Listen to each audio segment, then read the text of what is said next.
Alright guys, today we are going to be reacting to the Leopard, the Gepard Marder. How German weapons perform in battle, war in Ukraine. Thank you so much for the support, guys. Hey, we reached the 6,000 subscriber, guys. You guys have no idea. Thank you so much for the support, guys. Thank you so much. We're going to simply jump in here and see what's going on. Make sure you guys subscribe to my channel. Help me out to get to the 10,000. Let's go. I already knew a lot about the PzH 2000 before I went to Germany. But the first time I got to shoot at the range in Germany, it was like sex. It was like, damn, I shot a PzH 2000.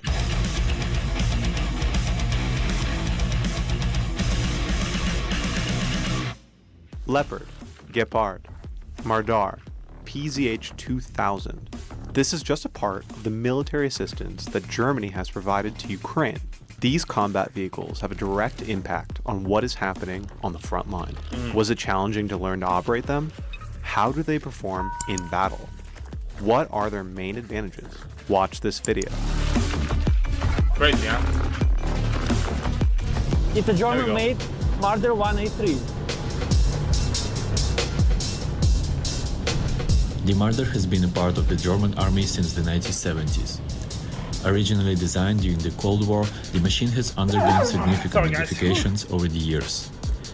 These IFVs have now made their way to Ukraine, where they are fulfilling their original purpose, engaging in combat against Soviet machinery.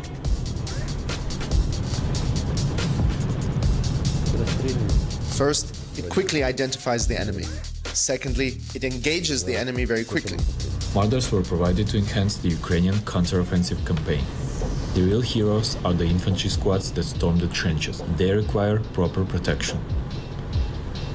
The Marder's primary counterpart on the Ukrainian battlefield is the BMP-2, which is Russia's most commonly used IFV. Volodymyr, the gunner of the Marder, has experience on both of these vehicles. The Marder identifies and engages the enemy very quickly. In the same time, the BMP fires 15 to 16 shots. The Marder fires 150 to 200. And you actually have to hit the target first from the BMP because it does not have such advanced aiming mechanisms. But it's not only the rate of fire. When confronting the BMP-2, the Marder's 20mm armor-piercing rounds penetrate the hull of the BMP, whereas the enemy 30mm caliber gun cannot reach the infantry inside the Marder. Oh, look at that. When you're advancing, facing an ambush from the side, and a machine gun is firing at you, you know it won't harm you. Even when a grenade is thrown in your direction, you feel no fear, because the armor protects you. Wow. And there you go. There we go. Even though they're, here's the thing. Great tanks, but it costs a lot of money. You see all that protection? It's different philosophy. So Germany and Europe, they're, especially German. Let's talk about German. Germany, let me spend more money to create a better tank, right? But we're not going to have a lot of them. Russia, if it shoots and moves, we're going to use it. It's a different mindsets. Ukraine has received only 80 Marders. That's a relatively small number compared to Russia's hundreds of BMPs. But the confidence the Marder has provided to the troops is evident. Ukraine can only hope that in future more of these vehicles will find their way onto the battlefield.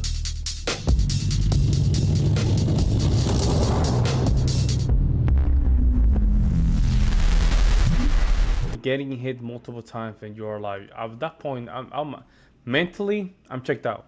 Mentally, I'll be checked out. Mentally, that means that you didn't put those fences around the tank.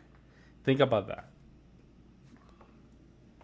I'm telling you, you'll be out. Yeah, they probably were teaching them like early 2000 warfare, like early 2000 warfare coming from the 90s kind of warfare, and just underestimating the Russians.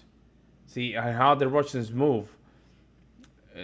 And this is the problem. This is the downside of not having your army very active. They just, if they don't use it, they lose it, kind of a thing.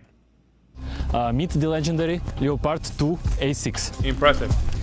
Next to us is the Leopard 2 A6. a German tank, which the Germans say is the best in the world. The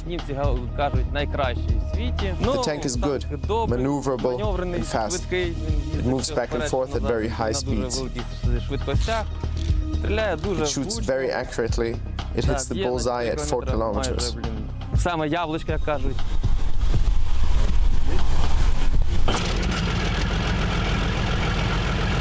Oh, that diesel. The role of this tank is to support and cover breakthroughs of the mechanized assault squads. We head out and cover the Bradleys. We mainly work on infantry, on fortifications. But when we spot equipment, that's not a problem for us either. This is an armor-piercing 120 caliber shell. It penetrates any enemy vehicle. Vitaly previously served as a tank commander on a Soviet-made T-72. His new workhorse is superior in speed, accuracy, sight capabilities and armor. The latter is the most important. Here in the Zaporizhia region, each square meter is dangerous, with enemy TGMs hidden in the tree lines, loitering munitions in the air and mines in the ground.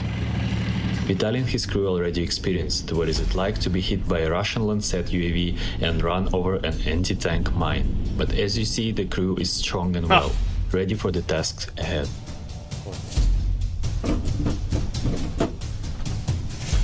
Checking the oil. Yo, look at that bullet, Leopard bro. is spacious and everything is very convenient. Imagine getting hit with that bullet.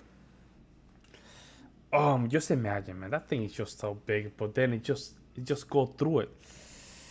Golly, man. Joysticks.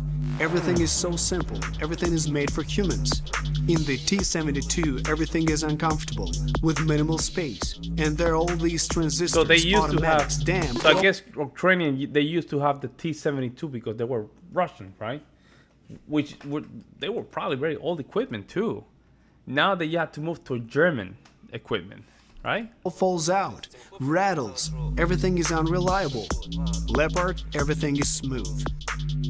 The optics allow seeing far. We work at the maximum distance, sometimes up to 3,600 meters.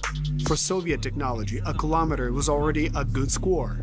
But here I see everything perfectly. It has maneuverability, it's fast, it has reverse gear. Great! Leopard added 3 birthdays to my life. Tanks I worked on have been hit 3 times, but the entire crew remained undamaged. Ah, wow. For the first time during combat, the power cable was severed, and the tank just died out. There was no light, no communication. Fortunately, the electronics didn't affect the engine. I climbed out of the tank and shouted to the driver in the flashes or the light from the rockets where to go through that minefield, and we managed to get out backwards. The second time, a Bradley in front of us exploded. It was on fire, and shells were exploding. We started moving away, and at that moment, a Lancet drone hit us. For the third time, we drove over a mine. A 60-ton tank just bounced. The track broke, but everyone was intact. That's Well, crazy. the fourth time, they just made a hole with an anti-tank guided missile, but everything still worked. And because of this, among other things, I'm very confident in my crew. Despite everything, we all get into the tank together and go to perform combat tasks. My driver doesn't even have a regular driver's license, can't drive a car. But here, he's a tank driver, and during training in Germany, they even nicknamed him Kamikaze. We went to places even the Germans were afraid to go. The manual says its maximum speed is 72 kilometers per hour, but for some reason our speedometer once showed 80. Leopard 2 hits really accurately. The declared shooting range is 4 kilometers, and it is true in practice. At 3 kilometers, its hit rate is almost 100%. And the loader, most importantly, must be strong. The physical load on him is substantial. After all, he has to work with these 30-kilogram shells. The breech opens manually. We open the so-called refrigerator, take out a shell, and that's it. The gun is loaded. During work, we make sure these doors are closed. So I'm Then guessing. once the turret is hit, So all the T-71, T-23, all these Soviet tanks, you probably have to pick up the bullet, right? Put it in, but it probably require a push, right? Like you have to push it, and you don't see it like a lot, but you do it 50, 100 times, you will have a toll on your body. So it makes sense. He literally just put the bullet, but you tapped it, and just went in.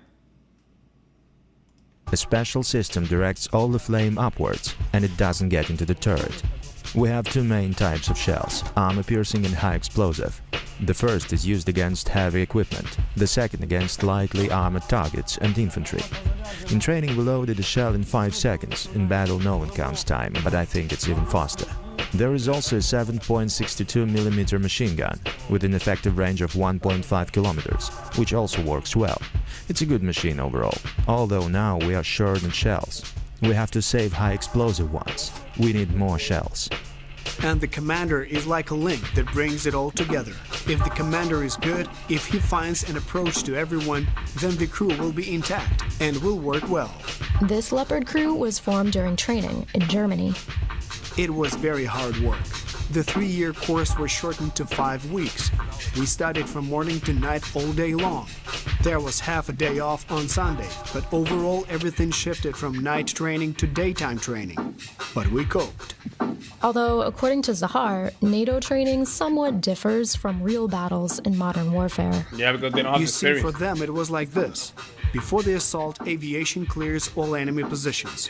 Then artillery works. When a tank comes out, everything is already cleared. Tanks only do some minimal work. In our case, the tank does almost the main job. When we enter combat, there are still many targets that shoot at us, so it's a bit different from NATO. If there is enemy's equipment somewhere, or we need to support the infantry, we go to a position, work, move away, and wait again. Sometimes we can drive a bit further away where the shelling is not so intense. There we can even get out of the tank. But sometimes we had to stay inside constantly for 12 to 14 hours. However, Zahar considers shelling by far not the worst enemy of tanks in this war. Mines, very damn insidious. Mines and ATGMs. FPVs are probably scarier for the Soviet tanks because they easily explode. It's not the same with Leopards. And if there is suddenly a tank against the tank standoff, I think the Leopard will win. In general, it's very interesting that everyone on the battlefield is afraid of tanks. But tankers are also scared. Everyone is so afraid of us that they want to It's destroy just the us Leopard. badly. Guy, it's just the Leopard is such a very intimidating tank. That's what it is. You see a Leopard just going around you, it's gonna be like, damn, bro, this thing is just close to me. This thing is just insane. This thing is just literally close to me. Every tanker who goes to the battlefield already deserves respect because he overcame himself. He goes to war. Yeah. Every tanker understands that this mission may be his last. True. Ukrainian army's firepower potential, Germany provided its finest self-propelled howitzer, the Panzer Howitzer 2000.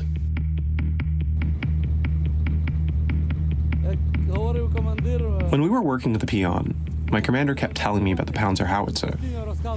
He said it was his dream to work with it, but he'll probably only see it in a museum. And in a month, we got told that we were going to Germany to master the PzH 2000.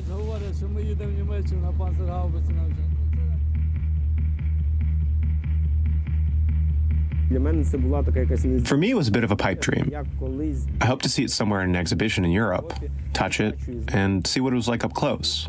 Because I read about it, I already knew a lot about the PzH 2000 before I went to Germany. But the first time I got to shoot at the range in Germany, it was like sex. It was like, damn, I shot a PzH 2000. I couldn't even dream of it. Wow. That's how real it is, man. Yo, that's how real. That's the... You can tell that's a soul. That's a warrior soul.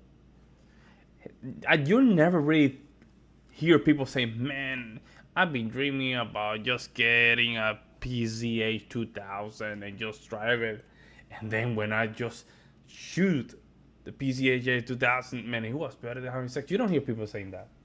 You probably have in yourself a warrior soul to just even, have such experience. In Soviet artillery, you had to calculate angle gauges.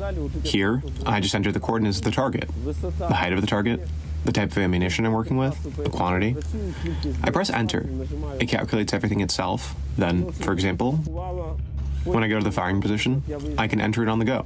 I mean, I get the targets, our SPH is on the way, and I fill in everything. Then we arrive at the firing position and press 3 buttons. The barrel is unlocked.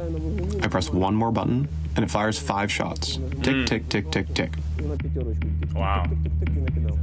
It's crazy. And today I'm honored to talk with the unit that defends the sky over Kyiv on this old but capable machine, the German Gepard. That's the Gepard, right? I love this tank, man. A crew of 3 operates this I love this tank. This tank is so practical. It's insane. beast, watching over the sky day and night. On some missions, the crew spends up to 16 hours inside the tank. Volodya operates the 35mm anti-aircraft guns. This Gepard's body count is 5 shot down drones, and on the previous one we shot down 3 missiles. Since the filming of this episode on 25th of November, Russia launched the largest Shahid drone attack on Kyiv. During a 6-hour fight, 74 of 75 drones were shot down. Whoa. Many believe that this was just a reconnaissance attack. Winter is just beginning and more air raids are expected. There will be more massive attacks. They will not let it go.